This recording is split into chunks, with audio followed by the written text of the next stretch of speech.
Hey, what's poppin', everybody? Yes, sir. Bring out the brooms, baby. We did get the clean sweep yesterday. In a way, of course, because it was a push. Jacob Trouba went over 2.0 shots for us.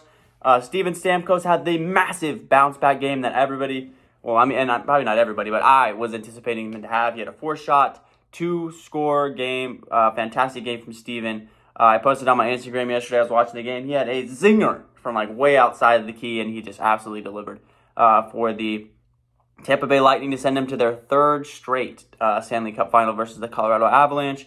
And then give us Andrew Cope. He was our lone push of the day. I posted on Instagram as well, bro. He had 2 shots right at that end of the game. One he missed, and one got blocked with like 40 seconds left, bro. He almost went over for us as well, but we still win money, so we still count it as a sweep because we still win money because we did have just the one push with Andrew Cope.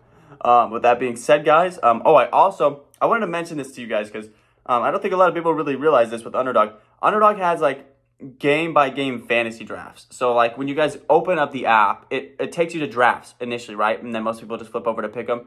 The drafts, okay? I did win. It wasn't anything insane yesterday or anything like that, but I did the Saturday Slapshot yesterday, which was the fantasy draft for the game yesterday. And I don't know why, I had a brain fart, and I picked Alex Kilhorn over Jacob Trouba. I had a massive brain fart. If I would have picked Jacob Trouba, I probably would have had won a lot more money from that fantasy draft. But during the NFL, they have like the I forget what it's called, but they have like a weekly fantasy draft thing too, and it's just a weekly thing, game by game thing. So it's not like a full season long commitment to like a fantasy team. You just pick those players for that week or that game, and then it's over. You're never playing with them again. And those things are a great way to make money as well. I can't believe I'm not remembering what the football one is called, but I used during the regular season. That's when I make pretty big monies during those fantasy drafts during the regular season. So I did the Saturday Slapshot yesterday, won some money on that too. Wasn't anything crazy, but I was able to put together a pretty nasty squad yesterday. So I just thought I'd mention that too real quick because that is another thing that Underdog offers is that game-by-game fantasy draft. So those are really cool too. Good ways to win a little extra cash. With that being said, we got USFL today, so let's get right into it. Real quick, if you guys are new to Underdog Fantasy, make sure that you there's a link down in the description I have that automatically takes you to the App Store where you can download Underdog Fantasy. Also throws in my TAKEMYSHOT code when you guys sign up for that. So when you make your first deposit, it helps me out big time, as well as it gives you a 100% deposit match up to $100. So if you throw in $20, for example, you'll get actually $40, and they'll give you another $20 free just to bet on for funsies, a little risk-free bets for fun. And so that is always nice as well to get those risk-free bets. Also helps me out, like I said, big time if you guys use my code TAKEMYSHOT. Because all my picks every single day are always going to be Underdog Fantasy picks. I think it's the best player prop betting app out there. With that being said, now let's get to today's picks. All right, coming hot with today's lock of the day. Let's get it. Today's USFL lock of the day is going to be coming from the late 6:30 game. Give me Philadelphia versus the Pittsburgh Maulers. Give me their second string running back. Yes, I said second string. Give me Madre London, baby. Over 33.5 yards rushing. Here's the story today between these two teams.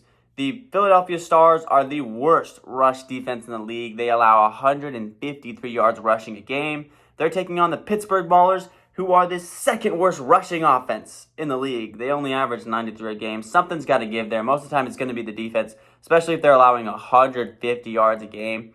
Madre London has been on a little bit of a streak lately. He's actually the 6th best rusher in the league right now, behind some of the top guys like Mark Thompson, Justin Ellis, Darius Victory. He's behind those guys that are topping the league. Only problem we kind of have here with Madre is he splits carries with Garrett Groshek. They both kind of take even amount of carries. Their yards are almost perfectly similar. Madre's at 33 and Garrett's at 30. These two did match up earlier in the season. It was a 30-23 Philadelphia win.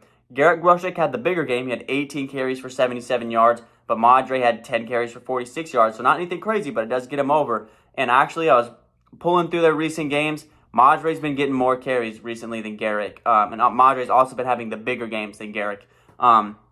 Like I said, here something's got to give. The Stars have the worst defense, which oftentimes, even if the other team has an opposing bad offense, the offense is still going to find things here. So I'm liking Garrett Groshek, Madre London today. Over 33.5 is our lock of the day. Lock that one in, baby, is our lock of the day today. Next up, we bet on him a lot, man, because he's absolute money, baby. Give me Kyle Slaughter today, over 184.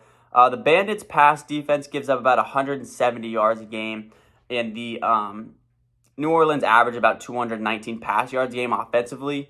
So the Bandits don't necessarily give up a whole lot, but they definitely give up a decent amount. If they're going to put Kyle Slaughter's line at 184, I feel comfortable with that, with the Bandits offense allowing 174 yards a game defensively. These two teams also did match up earlier in the season. I don't expect this one to be as big of a blowout. New Orleans won this last game 39-3, absolutely whooped up on Tampa last time. And Kyle Slaughter threw for 266 yards in that matchup. Huge game from Kyle Slaughter. The Bandits have kind of turned out to be one of the better teams. They're right behind the Breakers as far as the standings go.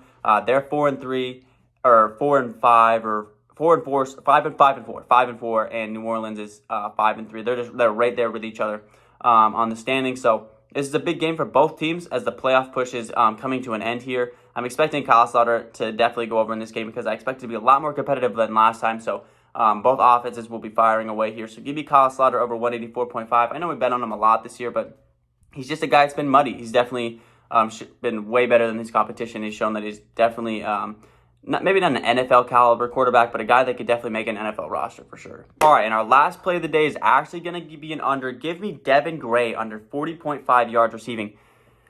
I don't know why he's at 40.5 yards. I have no idea in the league. He's the 25th. He's ranked 25th in receiving yards. He only averages 29 yards a game. I know Case Kukos turned into prime Aaron Rodgers last week, and he threw for like 270 yards, and he had a 79-yard rushing touchdown. He turned into prime Aaron Rodgers last week, but the Pittsburgh Maulers actually have the second best pass defense in the league. They only allow 161 yards through the air. Even though they're a bad team, the Pittsburgh Maulers are one of the worst teams. They have a pretty decent pass offense or defense. And Case Kukos, I don't see him being able to go back-to-back massive weeks like that. Devin Gray, even in Case Kukos' massive showcase from last week, he only had 26 yards. I don't understand why they have Devin Gray so high here. They have all three of the receivers on Underdog here, all over 40. Devin Gray is the least. He does not get the options. I looked back through every single game. He's never had 40. He's never had over 40. So I think the books are betting on Kukos to have another massive game. I don't know why they're taking on the second best pass defense in the league. I don't think back-to-back weeks Kukos has big games taking on some of the best pass defense in the league. I know last week he took on the best pass defense and tore them up, but I don't see him doing it back-to-back weeks. And also, Gray has not been on the receiving end of any of these big games from Kukos or any of the Stars quarterbacks. So I'm liking Devin Gray today under 40.5 yards receiving as our last play of the day today. Did forget to mention this real quick. The Philadelphia Stars did throw for 272 yards against the Maulers in their last matchup. They didn't have their starting guy. They didn't have Mark Colburn, who's a big production guy for them on the ground. So they had no rushing attack. So they were kind of forced to pass the ball a lot in that game. But also, even at that, where it was 272 yards passing, Gray had 0 catches in that game. Sewell and Bug Howard were kind of the big guys. They've been the big guys for the passing offense for them all year. Sewell had 72 yards. Bug Howard had 42 yards. Gray still had no catch. So just another extra thing I forgot to throw in there for Devin Gray for under on his 40.5 yards receiving. And with that being said, it's time for our perfect 3 slips. So let's get into it. Our lock of the day is going to be Madre London over 33.5 yards rushing.